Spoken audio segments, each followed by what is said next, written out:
किसी भी देश का संविधान आखिर होता क्या है? क्या ये सिर्फ नियमों की एक किताब है? नहीं, ये उससे कहीं ज्यादा है। ये एक जीवंत कहानी है जो वक्त के साथ बदलती है, विकसित होती है। ये उस देश के सफर, उसके संघर्षों और उसके सपनों को बयां करती है। तो सवाल ये उठता है कि एक देश का बुनियादी दस्तावेज यानी उसका संविधान एक लगातार बदलते समाज के साथ खुद को कैसे ढालता है? और इसका जवाब हमें मिलता है संशोधनों में। ये वो प्रक्रिया है जो संविधान को हमेशा प्रासंगिक, हमेशा रेलेवेंट बनाए रखती है। आज की इस पड़ताल में हम भारत के संविधान की कहानी को इन्हीं खास पहलुओं से समझेंगे। हम देखेंगे कि कैसे इन संशोधनों ने भारत के गणतंत्र को वो शक्ल दी है जिसे हम आज जानते हैं। तो चलिए कहानी की शुरुआत से शुरू करते हैं। आजादी के ठीक बाद का दौर। देश नया था, चुनौतियां बड़ी थी और देश को सामाजिक और राजनीतिक तौर पर एक करने के लिए संविधान में कुछ बहुत ही जरूरी बदलाव करने पड़े। देखिए, ये शुरुआती संशोधन कितने ज्यादा जरूरी थे। आजादी के बाद देश के सामने दो बड़ी चुनौतियां थीं, सामाजिक बराबरी और सैकड़ों रियासतों को एक करना। पहले संशोधन ने एक तरफ तो 9वीं अनुसूची बनाई, मतलब एक ऐसी लिस्ट जिसमें शामिल भूमि सुधार कानूनों को अदालत में चुनौती नहीं दी जा सकती थी, और दूसरी तरफ सामाजिक समानता की नींव रखी। वहीं 7वें संशोधन ने भाषा के आधार पर राज्य बनाकर देश की एकता को और भी मजबूत किया। ये उस नए नए बने राष्ट्र की जरूरतों का सीधा जवाब थे।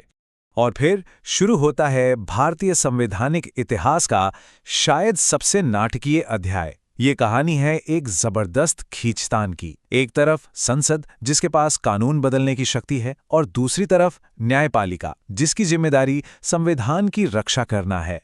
ये टकराव असल में एक सीधे से सवाल पर था। आखिर सबसे ऊपर कौन है? क्या संसद जिसे जनता चुनती है संविधान के किसी भी हिस्से में बदलाव कर सकती है, या फिर न्यायपालिका जिसे संविधान का रक्षक माना जाता है वो इसकी कुछ सीमाएं तय कर सकती हैं? ये टाइमलाइन दिखाती है कि ये लड़ाई कितनी जोरदार थी। 1967 में गोलकनाथ केस में सुप्रीम कोर्ट ने एक तरह से लक्ष्मण रेखा खींच दी और कहा कि संसद मौलिक अधिकारों को नहीं छू सकती। लेकिन संसद ने 1971 में 24वें संशोधन से इसका जवाब दिया।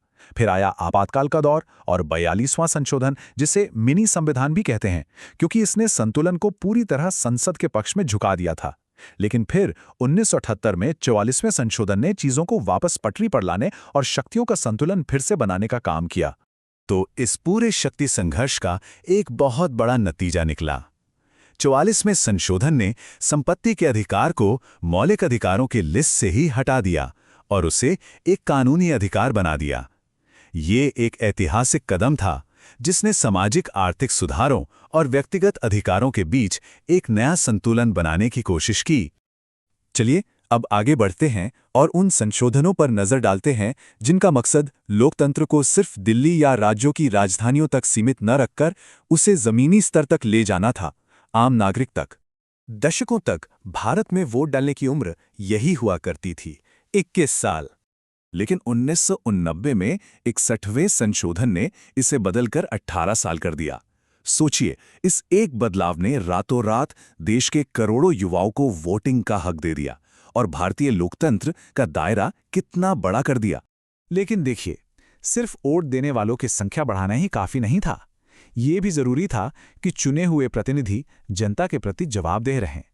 यहीं पर 52वां संशोधन सामने आता है। इसका मकसद था आया राम गया राम वाली राजनीति को खत्म करना, ताकि चुने हुए प्रतिनिधि अपने दल और वोटरों के प्रति वफादार रहें। और फिर आए ये दो संशोधन, 73वां और 74वां। ये सत्ता के विकेंद्रीकरण यानी डिसेंट्रलाइजेशन के लिए एक मील का पत्थर थे। इन संशोधनों ने शासन को सीधे गांव और शहरों तक पहुंचाया, जिससे स्थानीय स्वशासन की नींव वाकई में मजबूत हुई। अब बात करते हैं उन संशोधनों की जिन्होंने एक ज्यादा बराबरी वाले समाज को बनाने पर जोर दिया, खास तौर पर शिक्षा, आरक्षण और प्रतिनिधित्व के जरिए। 86वां संशोधन ये वाकई में क्रांतिकारी कदम था। इसने शिक्षा को सिर्फ एक सरकारी नीति से ऊपर उठाकर हर बच्चे का मौलिक अधिकार, एक फंडामेंटल राइट बना दिया। ये पक्का करने के लिए कि कोई भी बच्चा बुनियादी शिक्षा से दूर न रह जाए। और हाल के दौर को देखें तो ये दो बड़े संशोधन सामने आते हैं जिनका मकसद अवसरों में समानता लाना है। 103वें संशोधन ने आर्थिक रूप से कमजोर वर्गों के लिए 10% आरक्षण की व्यवस्था की, तो वहीं 106वें संशोधन ने लोकसभा और राज्य विधानसभाओं में महिलाओं के लिए 33% आरक्षण का रास्ता साफ किया। जैसे जैसे समय बदला, भारत के सामने नई आर्थिक और प्रशासनिक चुनौतियां भी आईं। तो चलिए देखते हैं कि हमारे संविधान ने इन मॉडर्न चुनौतियों का जवाब कैसे दिया। आपने ये लाइन तो सुनी ही होगी, वन नेशन वन टैक्स। ये 101वें संशोधन का मूल मंत्र था, जिसने 2016 में जीएसटी यानी गुड्स एंड सर्विसेज टैक्स की शुरुआत की। इसका मकसद भारत की उलझी हुई टैक्स व्यवस्था को आसान बनाकर पूरे देश को एक मार्केट बनाना था। और ये स्लाइड एक बहुत ही प्रैक्टिकल प्रॉब्लम का सॉल्यूशन दिखाती है। 91वें संशोधन ने तय कर दिया कि केंद्र और राज्यों में मंत्री परिषद का आकार सदन की कुल संख्या के 15% से ज्यादा नहीं हो सकता। ये जंबो मंत्रालयों की प्रथा को रोकने और फिजूल सरकारी खर्च पर लगाम लगाने का एक बहुत ही कारगर तरीका था। तो अब तक हमने जो भी देखा, इन संशोधनों को सिर्फ कानूनी बदलाव की तरह नहीं देखना चाहिए। ये असल में एक राष्ट्र की डायरी के पन्ने हैं जो हमें उसके सफर की कहानी सुनाते हैं। ये टेबल एक तरह से हमारे संवैधानिक सफर का एक क्विक रिकैप है। ये दिखाता है कि कैसे वक्त के साथ सामाजिक बराबरी से लेकर आर्थिक सुधार और राजनीतिक स्थिरता तक हर तरह के मुद्दों को सुलझाया गया है। हर एक संशोधन इस कहानी में एक नया चैप्टर जोड़ता है।